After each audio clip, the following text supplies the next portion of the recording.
So, recently the Miami Heat got swept by the Bucks in this year's playoffs. And to be honest with you, my opinion in that series, this is probably some people's opinion on the series as well. That series was just underwhelming. I expected the series to be really competitive. I mean, as we all know what happened with the Heat last year, they made it all the way to the NBA Finals. They beat the Bucks in 5 games. I mean, let's talk about what happened last year first. The Bucks Heat series. Giannis was injured for that, like for some part of the series, and the bubble. It's the bubble after all. So there's like the pandemic stuff is short in season, so there's a slight edge. They didn't have any fans in the arena. I mean, I don't know how much home court advantage matters, but let's definitely get the slight edge to Miami Heat last year. Um, since Giannis was injured for the portion of that series, the Bucks just really needed him, because they only won one game last year, and I expected the Heat to at least push them to 6 or 7 games. Like I wanted the series to be competitive. I mean, regardless of what would have happened, I expected the Bucks to still come out on top. Despite the fact if it's 6 or 7 games, the Bucks, I still had the Bucks winning it all. And as you all saw a while ago, the Lakers, their season ended early. This is the first time LeBron James loses in the first round. He's now 14-1. I mean, to be honest with you, that's an incredible feat. If you ask me, LeBron James being undefeated in the playoffs, now 14-1, that's just an incredible feat to have. I mean, he was inevitable in the first round for like 14 straight years. So yeah, definitely only LeBron James, the Lakers title hopes going back to back is definitely destroyed by the Phoenix Suns. The Phoenix Suns was just incredible this series. Sorry to say, Lakers fans, you guys won't be going back to back this season. Maybe next year or the year prior, as long as LeBron doesn't leave or regresses.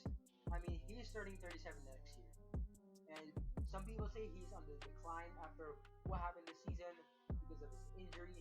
So definitely, you know, that's gonna be a problem if you guys want to go back to back. And this year, when we get the Lakers Net series that we wanted, I mean, there is a Bucks Net series, and I expect the Bucks to come out on top in that one. After what they did to the Heat, I mean, it's the Heat. The Nets are obviously a better team than the Heat, a way better team than the Heat. And I have the Bucks coming out on top. This probably won't age well. The Bucks Net series hasn't started yet. I'm recording this the day the Lakers lost. I believe it's Thursday. So and it's just been hours since the Lakers lost.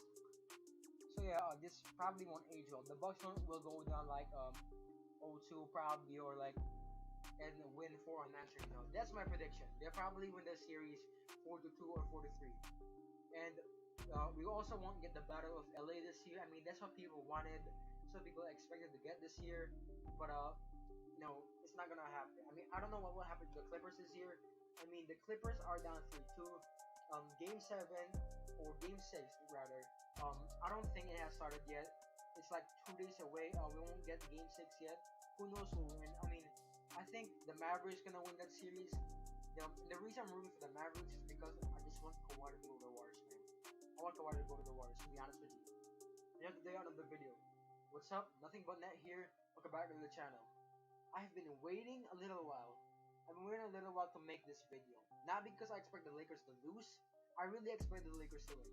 This whole thing, I expected the Lakers to win this whole series, to win the whole playoffs, to win the championship, go back to back, but it just didn't happen.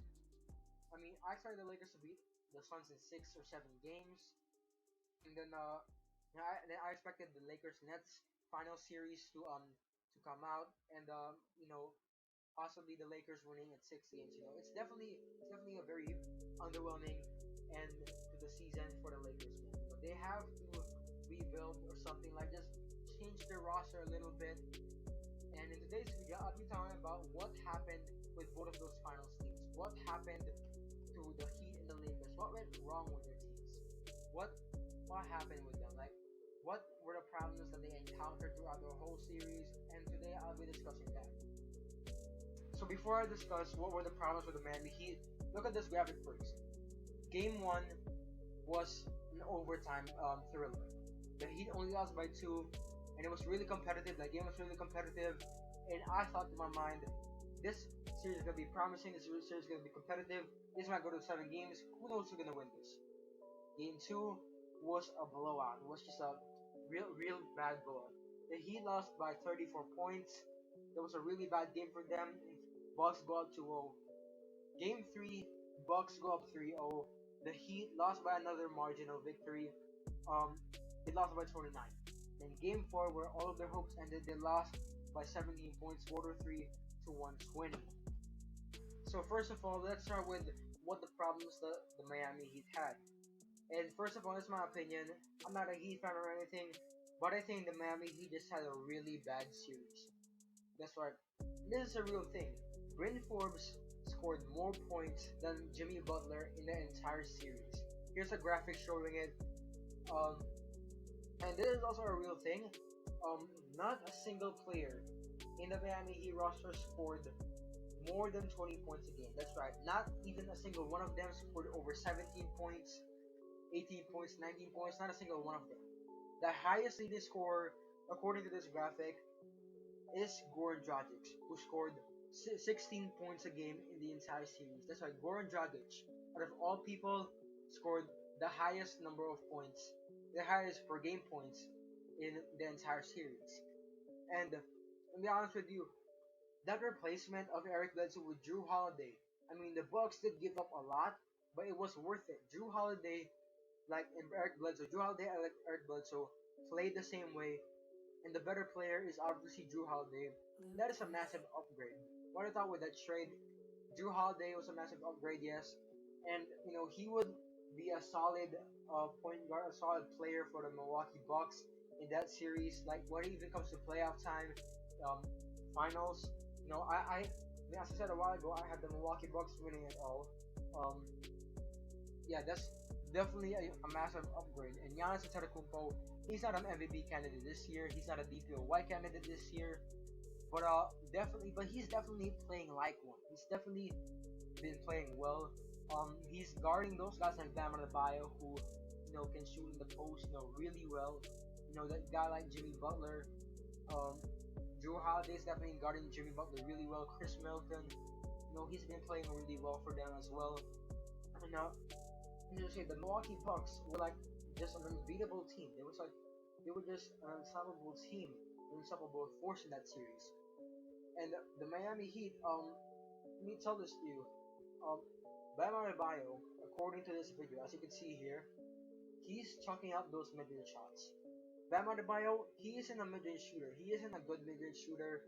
I don't have the graphic of him. I don't have any source that shows Bam Adebayo's mid-range shot, like what percentage he's shooting from there. But as you can see, he's wide open, taking those mid-range shots, taking that wide open opportunity, and he's just not doing well. Like even though that's Giannis, a defensive monster, a really good defensive player, Bam Adebayo should just go take the effort, man. Take the initiative to drive and just score over Giannis. Like if that was Giannis guarding him, he has to not be afraid. Even though he's really a good defensive player, he should still take that shot. Because if you know you're bad at shooting mid ranges, if you know you're bad at shooting mid range, you better drive to the rim. I don't understand why you're checking out that open shot. You might get lucky, but you'll never know, man. And Jimmy Butler, Tyler Hero, Duncan Robinson, Kendrick, all those other players had a really bad series as well. Jimmy Butler didn't score over 20 points a game in the series. I mean, he had a triple double in Game 4. And Jimmy Butler, he wasn't the guy that we all saw last year in the bubble. We didn't see Bubble Jimmy Butler, Bubble Guppy Jimmy Butler, cancunbubbleguppies, whatever you want to call him. He really underperformed the series, and especially Tyler Hero. Remember, at the start of the season, people expected Tyler Hero to be a most improved player candidate, and what he has done this season, it was just very underwhelming. He didn't put up really efficient numbers. He didn't put up great numbers, and he just played really bad throughout the entire season. I mean, even at the start of the season, the Miami Heat were out of the playoffs. They were play-in bound. People them, if the season ended at that portion of at that part of the season, uh, the Miami Heat would have been a play-in team. They would have been a play-in team, and definitely some like there's a lot of players to blame. They just really had a very unproductive season. I mean, look here, Tyler Hero did average 15.1 points, shot not that much efficient, 43% from the field, um 36 from three, 80 from the free throw line. Looking at that, those are like those are not great numbers, like, but those are like just good numbers, like numbers that can just help you, you know, win a little bit of playoff games, And looking at that series from Tyler Hero, he really underperformed. I mean, look at this. Like, Tyler Hero was offered up for James Harden. I would like if I was Pat Riley, if I was the GM of the Miami Heat, I will never pass up on James Harden. Like, if I'm giving up my core, if I'm giving up my future, Tyler Hero for James Harden. I don't know any other players who were involved in the trade, but if it's Tyler Hero, Duncan Robinson for James Harden, and some valuable picks, I'm giving up those just for James Harden. I mean, literally, you guys were championship contenders last year, and then you guys are talking about wanting to go to the finals this year again, and possibly winning a championship. Yeah, you were talking about the now, not the future. Pat Riley, according to him, I think, said that Tyler Hero is for the future. Tyler Hero is a good piece for the team, like for the now and the future. But like, you're giving up Tyler Hero for James Harden, who can help you win playoff games. I mean, for the past seasons, James Harden, he has been like really good in the playoffs, but he has been losing in the playoffs. Like 2017, lost in the second round. 2018, lost in the conference finals. 2019, lost in the second round. 2020, lost in the second round. 2021, he is currently in the second round with the Brooklyn Nets. I don't know what will happen, Lucas. but again, I have the Bucks winning it over them. But we'll never know what happened, man. I can't predict the future. But about James Harden, man, you're talking about the now. I know I'm repeating this so much, but you're talking about now. If you want to win now, you have to not pass up on James Harden. You should not pass up on James Harden if you're talking about now. If you want to win a championship, get James Harden, regardless of what happened to him, like season ago. Like he is, like him losing playoff games, him losing playoff series. You should not pass up on the guy like James Harden. Like he will help you win playoff games. Like he will help you possibly go to the NBA Finals or win the championship. I mean, you're adding James Harden to a team who was already good. Adding James Harden just makes your team even better. So I don't understand what happened there. Overall, the start of the season was just really bad for the Heat. They bounced back. Um, you know, all I have to say, they just had a bad series and just really bad production from um, most of their players. And now let's go on with the Los Angeles Lakers. So yeah, logical explanation: the Lakers' problems were injuries. That's all. I'm just kidding. The Lakers had more problems than that. LeBron James, Anthony Davis, Lemmicky A. Disney, sorry Lakers fans, just had to do it. These guys were out for majority part of the season. This is why the Lakers weren't playing. This is why they were the seventh seed. And you know, when they were out, guys like Tyler Holden Tucker, he definitely stepped up a little bit. Guys like Dennis Schroeder, Kyle Kuzma, they stepped up a little bit.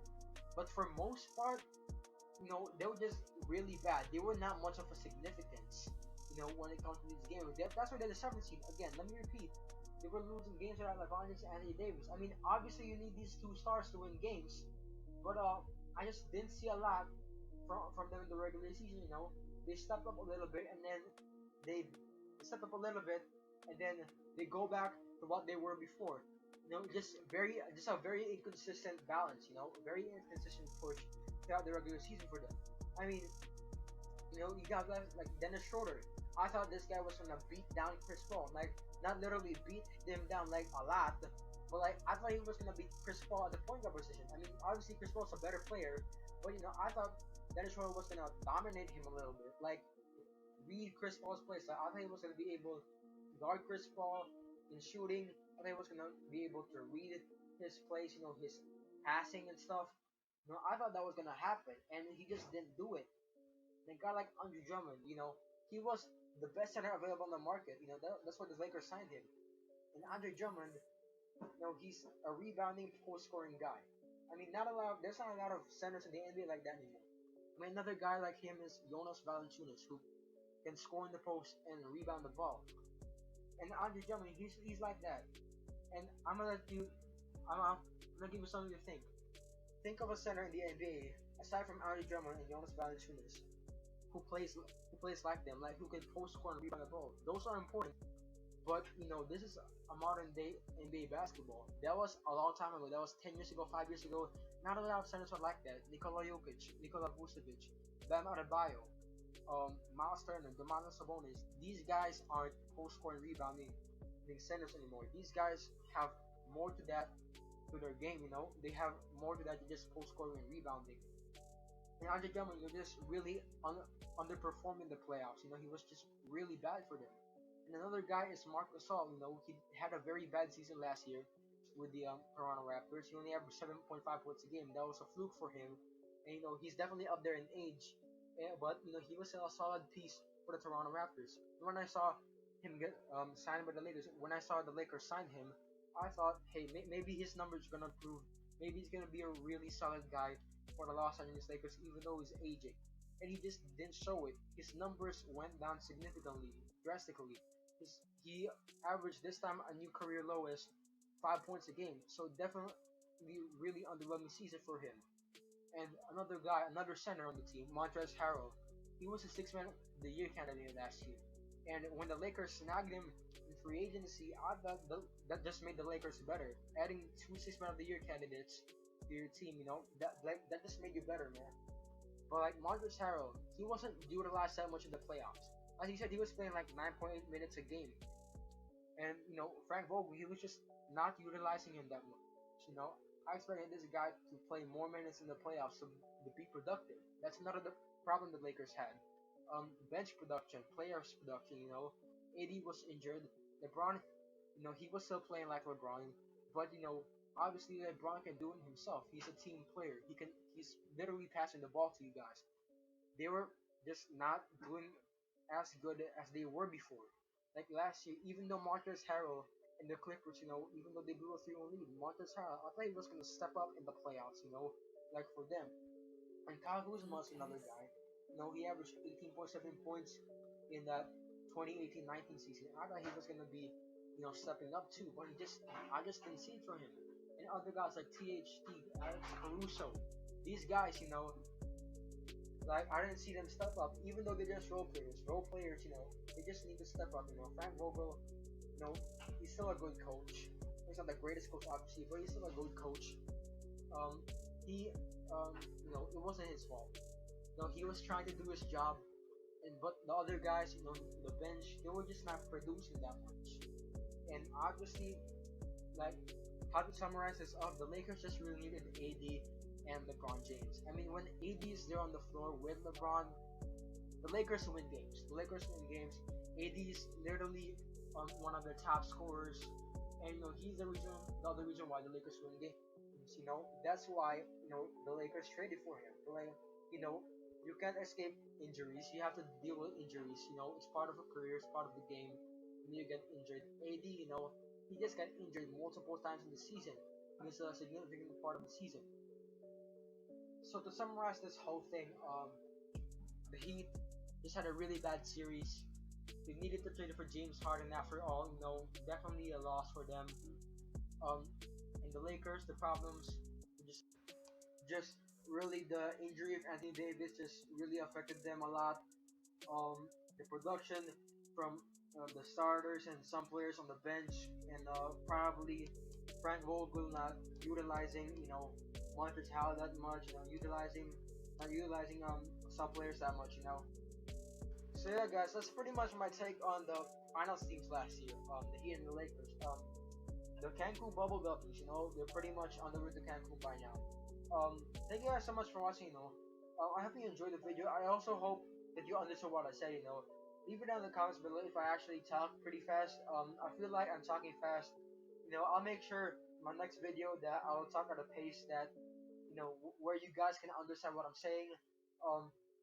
Leave it down in the comments below to feel free leave down the comments below. If you guys agree with what I said, feel free to leave down your opinions. If you don't agree with my what I said in this video, that's fine by me. And also, make that like button blue. Subscribe if you are new.